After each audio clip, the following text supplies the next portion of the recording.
J'ai 75 ans. Je n'ai aucune douleur. Aucune articulation ne craque. Aucun genou ne proteste quand je descends l'escalier de ma maison à Lyon.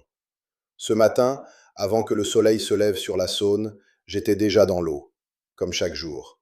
11 ans sans interruption. Tu vas m'entendre parler de natation et tu vas penser que c'est encore un de ces conseils qu'on trouve dans les magazines de santé pour retraités. Ce n'en est pas un. Ce que je fais chaque matin n'est pas du sport, c'est un contrat avec mon propre squelette. Un accord brutal que personne d'autre ne peut honorer à ma place. Et avant de t'expliquer comment ça fonctionne, je dois te dire quelque chose qu'aucun médecin ne m'a jamais dit. Mettre au repos une articulation douloureuse, c'est exactement comme laisser la rouille s'installer dans un engrenage métallique. La rouille ne disparaît pas avec le repos. Elle disparaît avec le mouvement, avec la friction contrôlée, avec la résistance, avec l'eau froide à 5 heures du matin quand tout ton corps te crie de rester sous la couette. Je m'appelle Marcel, et voici l'histoire de comment j'ai cessé de devenir un vieil homme brisé. À 61 ans, j'étais un maçon retraité de la région lyonnaise. 32 ans de chantier, de sacs de ciment, d'échafaudage sous le soleil de juillet et le froid de janvier. Le corps encaisse. Il encaisse pendant des décennies. Mais il n'oublie pas. Tout ce que tu lui demandes se dépose dans les tendons, dans le cartilage, dans cette substance gélatineuse qui sépare les os et qui s'amincit avec les années, comme une semelle de chaussure qui a trop marché. Mes genoux ont commencé en premier. Un craquement qui est devenu une brûlure, qui est devenu une douleur permanente. Toujours là, comme un bruit de fond qu'on ne peut pas éteindre. Ensuite, l'épaule droite, qui s'est bloquée un matin alors que j'essayais de mettre ma veste. Ensuite, la hanche gauche, qui a commencé à négocier chaque fois que je devais monter ou descendre d'une voiture. Ma belle-fille Christine, une femme pragmatique sans goût pour les complications, a ramené un jour un de ses fauteuils releveurs électriques. J'en ai ri. 18 mois plus tard, c'était le seul siège où je m'asseyais. Non parce qu'il était confortable, parce que c'était le seul endroit de la maison d'où je pouvais me lever sans m'appuyer sur les deux accoudoirs et émettre un son qui arrêtait la conversation. Mon petit-fils Théo avait 11 ans à l'époque. On était un dimanche midi chez mon frère, repas de famille comme toujours avec trop de monde autour de la table et une conversation qui partait dans tous les sens. J'ai renversé un peu de vin sur la nappe et pris une serviette pour éponger. Le mouvement que j'ai dû effectuer pour me pencher n'était plus un mouvement humain normal. C'était une procédure calculée, avec une préparation préalable, qui s'est quand même terminée par un gémissement qui a silencé la moitié de la table. Théo m'a regardé. Il n'a rien dit. Mais dans son regard, il y avait quelque chose qu'un enfant de 11 ans ne devrait pas avoir quand il regarde son grand-père. Une pitié tranquille, le genre de regard qu'on réserve aux choses qu'on ne peut pas réparer. J'avais été l'homme qui portait 2 sacs de ciment sous chaque bras sur les chantiers. Je ne pouvais plus éponger une nappe sans que toute la famille tourne la tête. Le rhumatologue était sérieux, compétent et d'une utilité pratique nulle. Perte de cartilage dans les 2 genoux, arthrose débutante dans l'épaule droite, modification dégénérative dans la hanche gauche. Il a rédigé une ordonnance avec l'efficacité de quelqu'un qui l'a fait 1000 fois. Anti-inflammatoire, antalgique, protocole d'infiltration de corticoïdes. Puis il a dit quelque chose qui m'est resté avec la persistance des choses qu'on ne veut pas entendre. À votre âge, monsieur Marcel, un certain niveau de douleur chronique est inévitable. L'objectif est la gestion, pas l'élimination. La gestion. Gérer la douleur. Je suis sorti du cabinet avec l'ordonnance à la main et je me suis arrêté sur le trottoir, sans bouger pendant une bonne minute. Il ne cherchait pas à réparer quoi que ce soit. Il cherchait à rendre l'irréparable supportable. Ce ne sont pas la même chose. Cette nuit-là, je n'ai pas dormi. Allongé dans l'obscurité pendant que ma femme Josiane dormait à côté de moi, je ressassais ces mots. La gestion, pas l'élimination. Voilà tout ce que la médecine moderne avait à offrir à un homme de métier après 60 ans. Une méthode pour rendre le problème tolérable sans jamais s'attaquer à sa cause. Le lendemain, j'ai acheté les médicaments, je suis rentré chez moi et j'ai posé la boîte sur le plan de travail de la cuisine. Je l'ai regardée. Cette boîte ordinaire, blanche et bleue, avec les notices en caractères microscopiques. Elle représentait un choix que je n'avais pas encore formellement pris, mais que je sentais se prendre tout seul. À partir d'aujourd'hui, ta mobilité est un abonnement chimique. Je l'ai prise. Je l'ai jetée à la poubelle. Et je suis allé chercher une piscine. Ce que j'ai trouvé, c'était la piscine municipale du quartier, avec des vestiaires fatigués et une eau qui sentait le chlore comme un laboratoire. Premier matin, 5h20. L'eau m'a frappé comme un coup de poing fermé. Mes genoux ont protesté dès les premiers mètres. L'épaule droite a refusé d'accomplir un mouvement de bras complet pendant les 20 premières minutes. J'ai nagé 120 mètres en 26 minutes. Je suis sorti de la piscine avec plus de douleur qu'à l'entrée. J'ai marché jusque chez moi dans l'obscurité et je me suis demandé si j'étais l'homme le plus têtu et le plus stupide de tout le 3e arrondissement. Le lendemain matin, j'y étais de nouveau, et le surlendemain, et chaque jour après ça. Écoute-moi bien. Je sais que tu es là en ce moment quelque part, avec tes propres genoux qui craquent, avec ta propre épaule qui n'arrive plus là où elle devrait, avec tes propres matins qui commencent par cet inventaire silencieux de la douleur du jour. Je sais exactement où tu en es parce que j'y étais. Ce que j'ai laissé dans le commentaire épinglé ici en bas n'est pas de la théorie, et ce n'est pas de la motivation vide. C'est le protocole exact que j'ai suivi, semaine après semaine, pendant les 2 premières années. Les distances, les températures, les fenêtres de récupération. Quoi faire quand la douleur augmente avant de diminuer? Parce qu'elle va augmenter, c'est une certitude. Fini de m'écouter, et va là-bas ensuite. La natation ne m'a pas guéri en douceur. Elle m'a d'abord démoli. C'est la partie que personne ne raconte.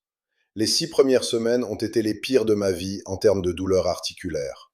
Le liquide synovial qui était resté quasiment immobile pendant des années a été mis en mouvement de force, et ce processus crée une inflammation avant de créer du soulagement.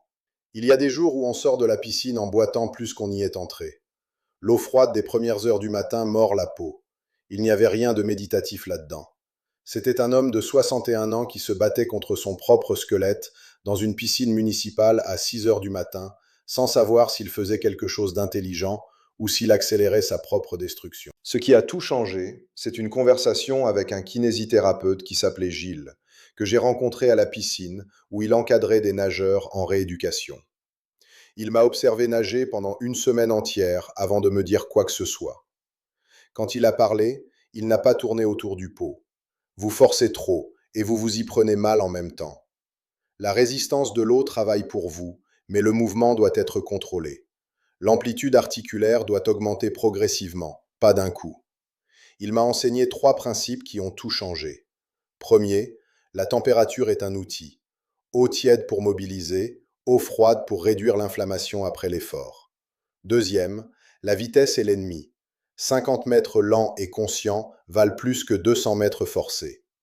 Troisième, la régularité quotidienne n'a pas de substitut. Le corps a besoin du signal quotidien que le mouvement est permanent, pas exceptionnel. 3 fois par semaine ne suffit pas. Le système musculo-squelettique répond à la répétition constante ou il ne répond pas du tout. J'ai commencé à nager 45 minutes chaque jour, sans exception. Les jours de pluie grise de novembre à Lyon, où même l'air a l'air d'avoir abandonné. Les matins d'hiver où Josiane me regardait depuis la fenêtre de la cuisine avec cette expression qu'elle a quand elle a décidé de ne pas dire ce qu'elle pense. Les jours où je doutais profondément de moi-même. Mais l'articulation, n'importe quelle articulation, répond à la stimulation continue d'une façon qu'aucun médicament ne peut répliquer. L'eau distribue le poids du corps d'une manière que la gravité terrestre ne peut pas. Elle offre une résistance sans impact destructeur. Elle impose le mouvement sans punir les tissus. Avec le temps, le liquide synovial recommence à se produire. Le cartilage, qui n'a pas de vaisseau sanguin propre, se nourrit par diffusion, et la diffusion ne se produit que par le mouvement. Quand on cesse de bouger une articulation endommagée, on la fait littéralement mourir de faim. À la fin de la première année, je montais les escaliers sans tenir la rampe. À la fin de la deuxième, j'avais marché 15 minutes depuis le parking jusqu'au marché de la Croix-Rousse un samedi matin, traversé le marché dans toute sa longueur, et je n'avais pas pensé à mes genoux une seule fois. Je l'ai réalisé sur le chemin du retour. Et je me suis arrêté sur le trottoir, sous le soleil du matin, à comprendre que quelque chose de fondamental avait changé dans mon corps.